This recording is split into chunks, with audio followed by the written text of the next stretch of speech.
Aina hajik uchari pese Heirangoithong bamo lairaki yum dane aigi iming Thokchong Krishna Priya kawe ado aina ucharisna aigi inebok ne sisina aigi ichanapa atumbane sisina aigi ichanapa ahanne ado ai isaje Rims Hospital da anaba yeng chalubada isaje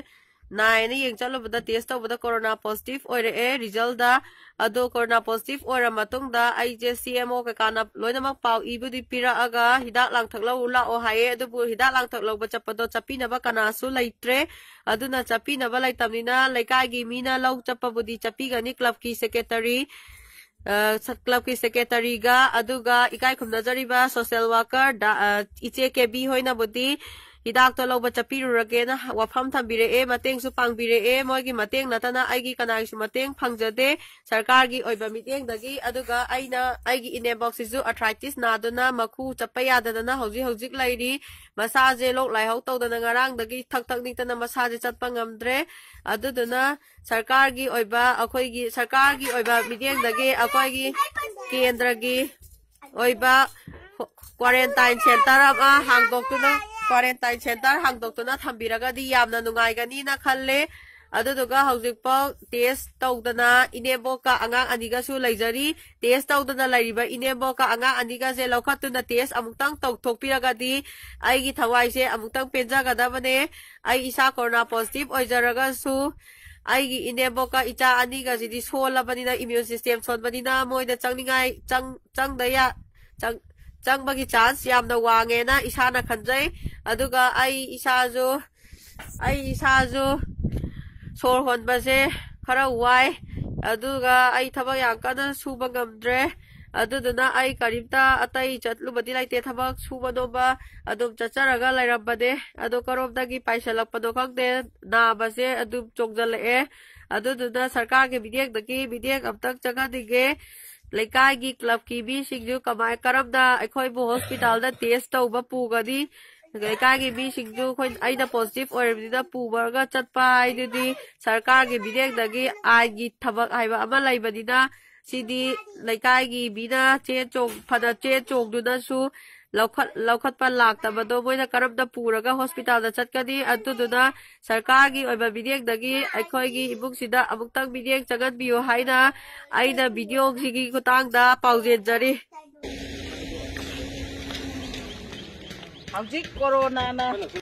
Manipur da natana tai dagi horakpa ga su hajo se akhoi Manipur da singi chawgum anaba se ki mati hinkalai Heirangoithong gi maningda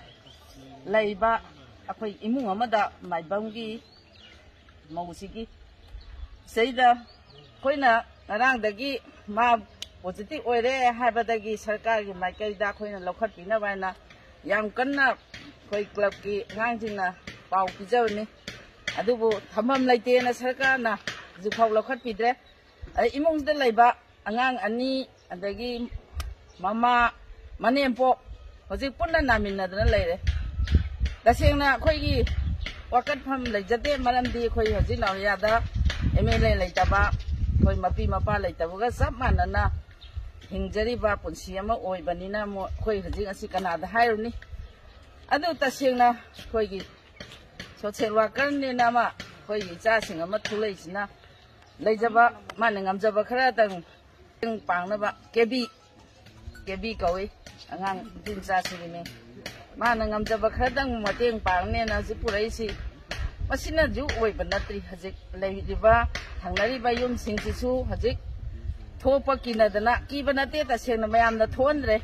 noisu tholakano haidana imungda loi thammi seida kaiguma anabasine akanna henjalaktana leitaba taro sikanan leikaina su changba kinari adu ogadi moise imungsida kamai tawraganda matau kamai tawraga sarkarna kaimu yengbidrabanina akhoi kaimawa habidi anaba singsi amadagi ani dagi homoi mari sujalle mari mak pulap nare hoje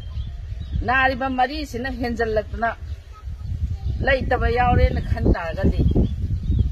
matau kamai tawraganda magi hachangdu kanana loisan bidoino haiba simasu tasengna yang waningai mani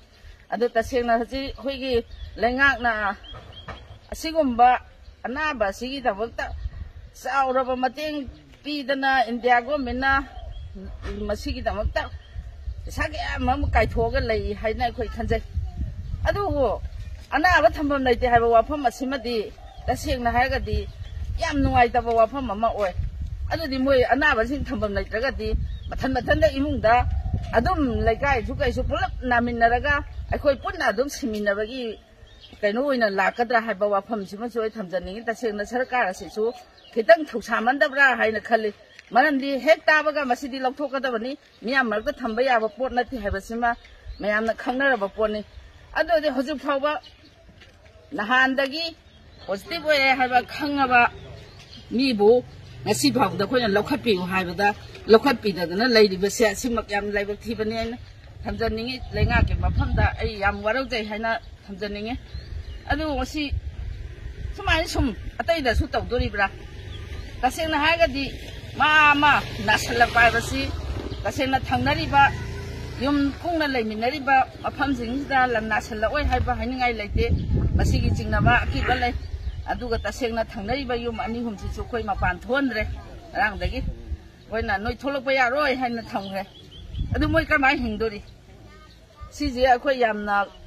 ꯁꯔꯀꯥꯔꯅ ꯈꯤꯇꯪ ꯃꯤꯠꯌꯦꯡ ꯆꯪꯕꯤꯕꯁꯨ ꯄꯥꯝꯃꯤ ꯃꯁꯤ ꯑꯩꯈꯣꯏ ꯇꯁꯦꯡꯅ ꯍꯥꯏꯖꯗꯕ ꯄꯥꯎ ꯄꯤꯖꯗꯕ ꯅꯠꯇꯦ ꯑꯗꯣ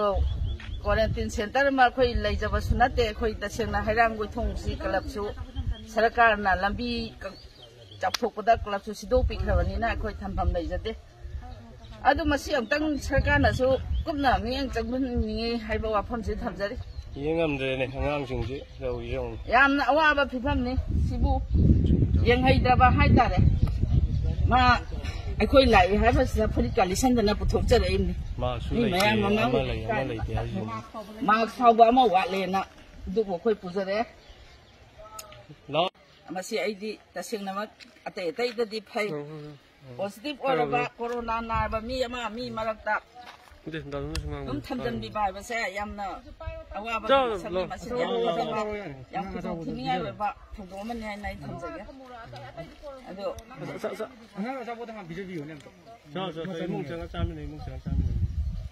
ꯀꯩꯁꯨ ꯈꯜꯂꯨꯅꯨ ꯁꯤꯗꯤꯅꯦ ꯅꯪꯒꯤꯗꯤ ꯋꯥꯠꯂꯤꯉꯩ ꯄꯤꯅꯤꯀꯣ ꯑꯩꯈꯣꯏ ꯀ꯭ꯂꯕ ꯂꯩꯔꯤ ꯑꯗꯒꯤ ꯅꯪꯒꯤ ꯁꯣꯁꯦꯜ ꯋꯥꯔꯀꯔ ꯍꯣꯏ ꯑꯗꯨꯁꯨ ꯑꯩꯈꯣꯏ ꯑꯝꯇ ꯀꯟꯅ ꯍꯣꯠꯅꯔꯒꯦ ꯂꯥꯏꯍꯧ ꯀꯟꯅ ꯍꯧꯔꯤꯗꯨ ꯍꯧꯔꯛꯑꯕꯅꯤ ꯅꯥꯔꯛꯑꯕꯅꯤ ꯇꯁꯦꯡꯅ ꯍꯥꯏꯔꯒꯗꯤ ꯑꯗꯨꯅꯅꯤ ꯁꯨꯝ ꯂꯩꯃꯤꯟꯅꯔꯗꯤ ꯑꯗꯨꯝ ꯃꯁꯥꯅ ꯂꯧꯅꯩ ꯍꯥꯏꯕꯅꯤ ꯁꯣꯔ ꯑꯩꯈꯣꯏ ꯃꯥꯛꯁ ꯎꯞꯄꯤꯁꯤ ꯀꯩꯒꯤꯅꯣ ꯁꯣꯔꯐꯥꯎ ꯍꯣꯟꯖꯟꯅꯕꯗ ꯆꯪꯗꯅꯦꯅ ꯎꯞꯅꯔꯤꯅꯦꯕ ꯑꯗꯨꯗꯤ ꯏꯃꯨꯡ ꯃꯆꯥ ꯄꯤꯁꯛꯁꯤꯗ ꯃꯣꯏ ꯄꯨꯂꯞ ꯂꯩꯃꯤꯟꯅꯔꯗꯤ ꯃꯁꯥꯅ ꯂꯣꯏꯅ ꯂꯧꯅꯔ ꯅꯥ ꯇꯥꯕꯅꯦ ꯁꯤ ꯌꯥꯝꯅ ꯅꯨꯡꯉꯥꯏꯖꯗꯦ ꯍꯥꯏꯗꯤ ꯑꯩꯈꯣꯏ ꯍꯧꯖꯤꯛ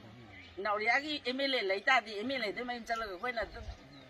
ꯇꯧꯔꯨꯕ ꯌꯥꯏꯑꯕ ꯃꯉꯣꯟꯗ ꯑꯩꯈꯣꯏ ꯋꯥꯀꯠꯂꯨꯕ ꯌꯥꯏꯑꯕ ꯑꯗꯨ ꯍꯧꯖꯤꯛ ꯂꯩꯇ꯭ꯔꯕꯅꯤꯅ ꯁꯤꯒꯨꯝꯕꯁꯤꯗ ꯑꯩꯈꯣꯏ ꯀꯅꯥꯅ ꯃꯥꯌꯣꯛꯅꯕꯤꯗꯣꯏꯅꯣ ꯁꯤꯅꯤꯗ ꯑꯗꯨ ꯑꯣꯏꯔꯒꯗꯤ ꯂꯩꯉꯥꯛꯀꯤ ꯃꯐꯝꯗ ꯍꯥꯏꯖꯕꯗꯁꯨ ꯇꯥꯕꯤꯗ꯭ꯔꯦꯕ ꯍꯥꯏꯕꯗꯤ ꯇꯥꯗꯕꯒ ꯆꯞ ꯃꯥꯟꯅꯗ꯭ꯔꯣ ꯉꯔꯥꯡꯗꯒꯤ ꯑꯩꯈꯣꯏ ꯂꯧꯈꯠꯄꯤꯌꯨ ꯍꯥꯏꯖꯕꯗ ꯂꯧꯈꯠꯄꯤꯗ꯭ꯔꯕꯅꯤꯅ ꯑꯩꯈꯣꯏꯁꯦ ꯇꯥꯕꯤꯗꯕ ꯍꯥꯏꯇꯥꯔꯦ